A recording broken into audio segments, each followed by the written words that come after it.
ကားတဲ့အောင်ဝေရဖြစ်ပါတယ်ထာဝရချမ်းသာခြင်းဆိုတဲ့ချီးမွမ်းတဲ့ခြင်းနဲ့ဟောပေးချင်ပါတယ်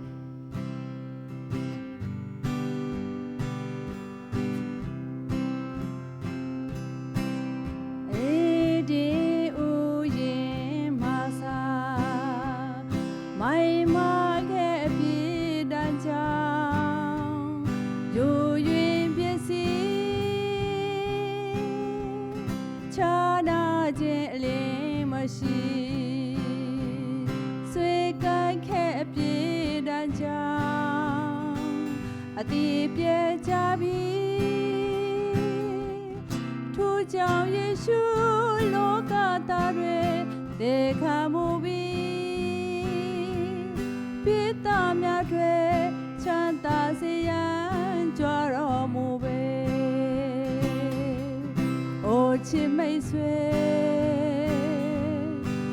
ခေါ်တန်ကိုနာခံယုံကြည်စိတ်ချခရစ်တော်လိုတော်ဝန်ခံနာဆိုးဆွေသူမျက်စိကန်းသူ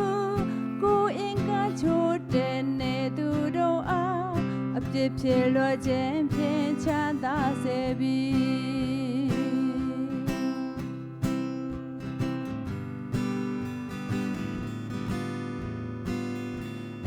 ဒီဦးရင်မဆာမိုင်းမခဲ့အပြည့်တန်းချောင်းယိုယွင်ပစ္စည်းချာနာခြင်းအလင်းမရှိ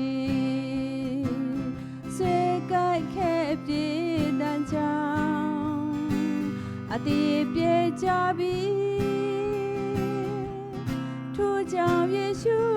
လောကသားတွေတေခါမှုပြီးအပြစ်သားများတွေချမ်းသာစေရန်ကြွတော်မူပေ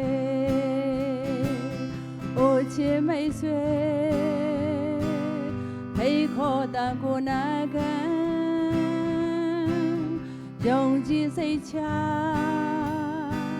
ခရစ်တော်လိုတော်ဝန်ခံဆိုးဆွေသူမျက်စိကန်းသူကိုအင်္ဂါချိုးတဲ့နေသူတို့အားအပြစ်ဖြစ်လွှတ်ခြင်းဖြင့်ချမ်းသာစေပြီနာဆိုးဆွေသူမျက်စိကန်းသူကိုအင်္ဂါချိုးတဲ့နေသူတို့အားအပြစ်ဖြစ်လွှတ်ခြင်းဖြင့်ချမ်းသာစေပြီဘုရားသခင်